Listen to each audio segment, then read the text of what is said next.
What's happening, y'all? John here. Today I just want to jump online, share some thoughts with y'all. Maybe you're feeling stuck in life, or maybe you're doing well.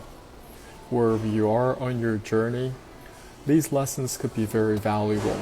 So I just want to come on here, share some lessons with y'all. Things that I've been learning for myself. So you may be feeling stuck, maybe things are not going very well for you. There are some key lessons. The first lesson I want to talk about is, who do you listen to? Who are you listening to right now? I want to tell y'all, in the past, I listened to a lot of wrong people regarding my own personal health.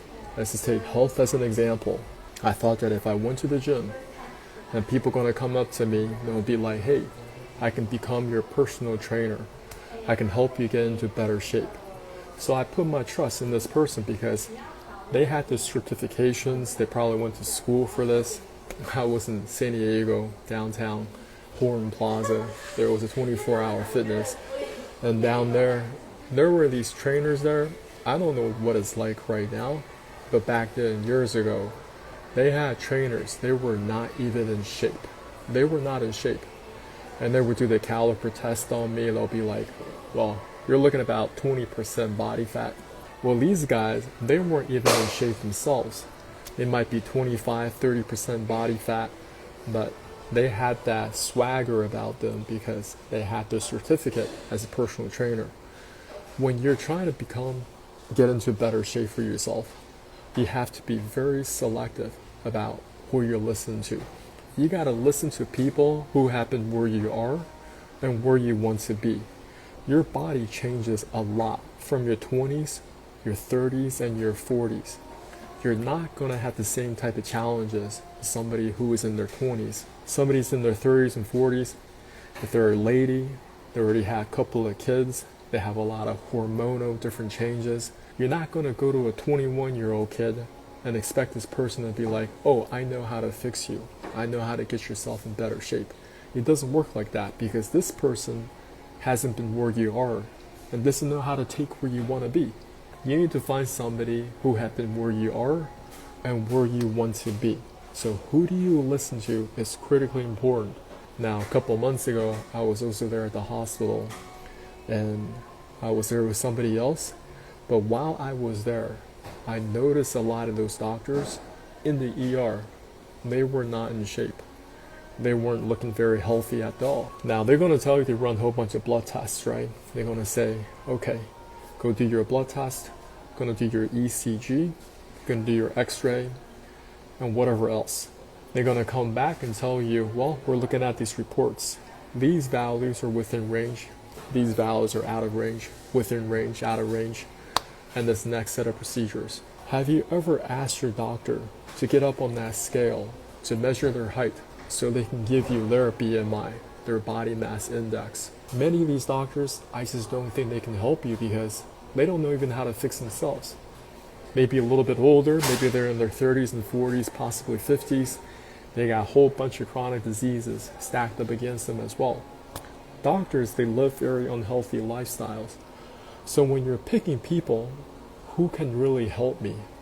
Is somebody in a lab coat, people that has their certifications, or somebody that has gone the holistic route, the naturopathic route.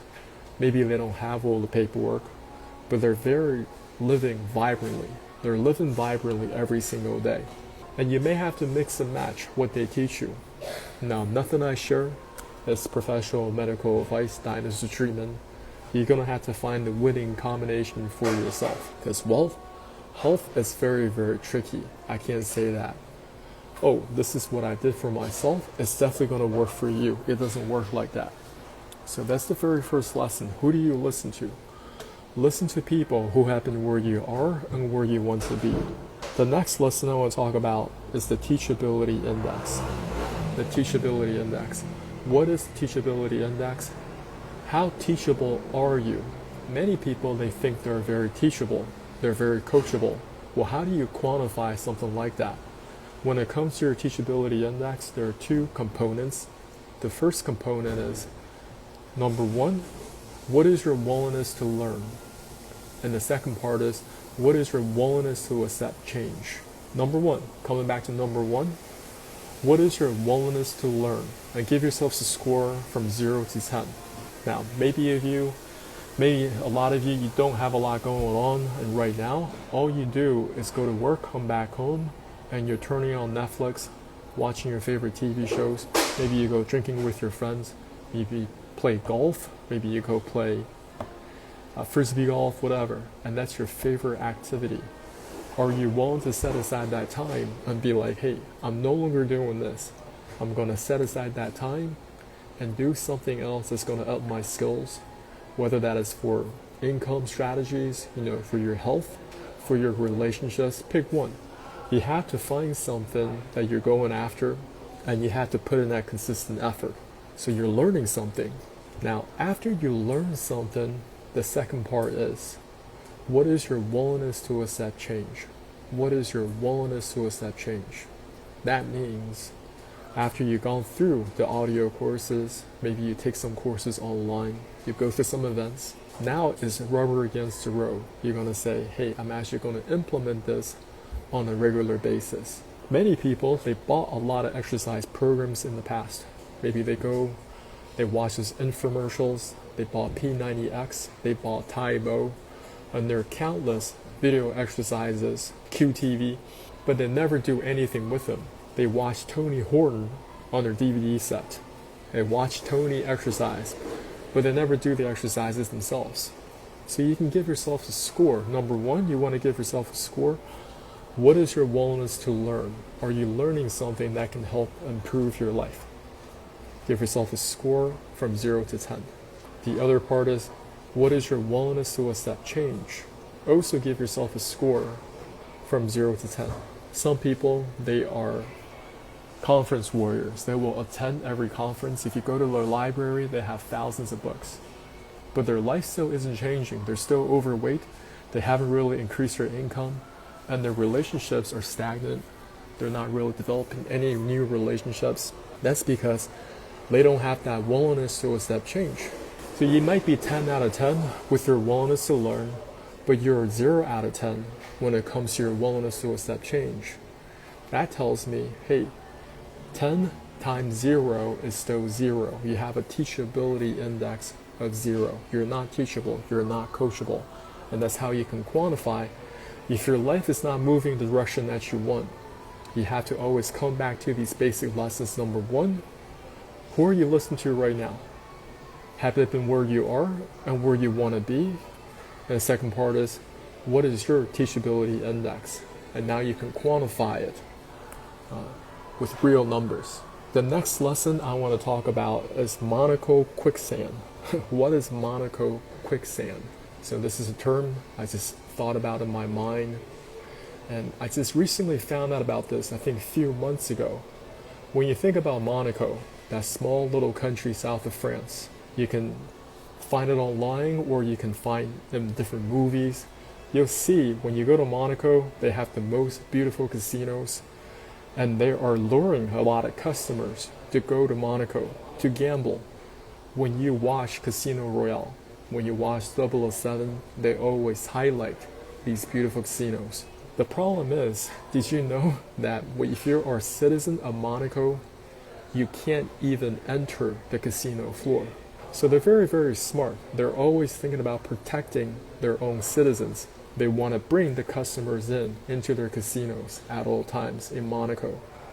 But they're always preventing their own citizens from entering in the casinos. So what does that tell me?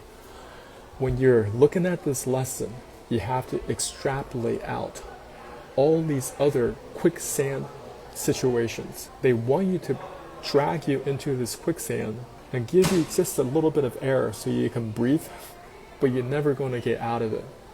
They want to develop a very strong, healthy gambling addiction for those people that are tourists that are coming in.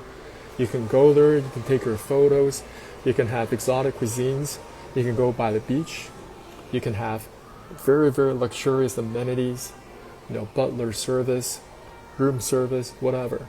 But the whole thing is they're stacking assets, they're stacking money. While you're there vacationing, they're taking away your time, attention, energy, money, right? And there's so many other verticals that are doing the exact same thing. You just don't realize it right now. So when I say Monaco quicksand, you have to think about other quicksands or traps that they lay out for you. They don't want you to get out of these traps one by one. It could be a financial trap. It could be a health trap. If you've been on my channel long enough, you know there's so many health traps. The whole medical industrial complex is a trap in itself, the way how it's practiced right now. There are good people in it, very, very few. And you really have to hunt them down and find them. But overall, it is all about treating the symptoms, never the root cause. And that in itself is a trap, because you know you have a physical problem, you know you're dealing with a health condition.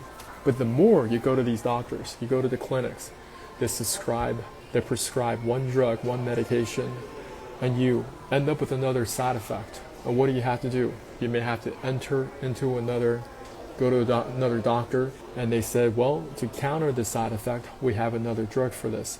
So now you're in it. You're in it. And the conditions, they don't get better, they worsen. They get worse over time. And what do the doctors say? They might say things like, listen, it might be all in your head, but don't worry. I'm going to refer you to one of my psychotherapist friends or psychologists. They're going to get you right. So now you're on another set of medications, not just physical ailments, but one for psychological impact. And before you know it, you have a cabinet full of medications, and you're still not out of the trap, and things are only progressively getting worse. And that's another quicksand, right? So think about the Monaco quicksand in the way how they market their casinos, and we have the medical industrial complex and how they market their drugs. You can read and even watch some of these old commercials. Actually, they're quite recent. You can see how they lure you in with the music in the background. You might be going through something right now, but after taking this drug, all of a sudden, before your life was black and white, and now you have color in your life. It doesn't work like that. That's the trap. That's another quicksand. Another lesson I want to talk about today is empowering questions and disempowering questions. Now, throughout most of your life, you've been trained to ask only disempowering questions. Let me just share what some of those disempowering questions are. Number one, why does this always happen to me? Okay. Another one, what if I fail again? Why can't I figure this out? Why do things work for others but not for me? What if I'm not just good enough? What if I'm not good enough? Why don't people ever see my value? When will I ever catch a break? So you have the questions who, what, where, when, why, how. And you're spinning through these questions in a very disempowering way. Now, thankfully, we have all these different tools now. You guys can type in Google, you can type it in ChatGPT, you can go to Grok. You can train these AI platforms to coach them through how do you start asking yourself empowering questions. Number one, who do I need to become to make this easy? How can I simplify this right now? What is the one thing I can do today that can move me forward? These are empowering questions. Who is already looking for someone like me? What lesson is this moment teaching me? Okay, how will my strongest self handle this? Most people in life, we've been practicing disempowering questions. Why is this always happening to me? What if I fail again? Why can't I figure this out? And the society, they're training you to coach you always 24/7 to think about these questions. Who, what, where, when, why, how. These are important questions. These are important tools. But you've been coached to be trained in a very negative way. So last lesson we talk about Monaco casinos. People in Monaco, they're called Monegasques. Hey, what's going on, Bailey? They don't want to mistake themselves with Moroccans because we're not African. Okay, we're Monegasques, nous sommes Monegasques. But the government is very intelligent. They don't actually allow their citizens to participate in their casinos. So that casino experience is completely forbidden for their own citizens. That is the sand trap. How many other sand traps are out there? They want to lure you in. You watch Casino Royale, you watch 007. They say go to Monaco, get your pictures taken, luxurious lifestyle. Okay, you have the most beautiful luxury experiences. Now that's just taking all your casino money and they're working on their Monaco infrastructure. They get better buildings, they have better infrastructure, and they're probably buying properties all over the world. They're buying properties, so they always have more cash flow coming into Monaco. But their trap is, I want to lure you in with casinos, make it very, very palatable, so you'll always be there. So life is all about navigating through these quicksands, different silos of quicksands. We always want to connect with other people. Thank you, Eileen, I saw your message. And we want to discover what other experiences or traps that they lay out for you at all times. They don't want you to get them out of it. I don't care if it's for your health, for your relationships, for your finances. One quicksand after the next. So you're so covered up in your quicksand, and they give you just a little bit of air so you can breathe a little bit before you succumb and you try to catch another breath. And that's how the system want to keep and trap everybody in. So today we talked about a few lessons. Number one, who do you listen to? Listen to people who have been where you are and where you want to be. Next part, the Teachability Index. Okay, what is your willingness to learn and what is your willingness to accept change? Monaco quicksand, but you want to extrapolate this one small little silo and across different verticals. And as you have that mindset, you'll be like, oh, listen, I see all these young kids vaping. Vaping, it is so harmful for you. You guys just have no idea right now. They make it so cool. They make it like, hey, this is the new thing. Altria, Philip Morris, they're behind it. They're investing a lot of money behind it and telling you it's not going to be good for you. Empowering questions, disempowering questions. Coach yourself on a regular basis to really ask yourself empowering questions. As you have these empowering questions running in the back of your mind, you're going to have empowering solutions. So that's all I have for y'all. Have an amazing rest of your day. See y'all soon. I'll talk to you later.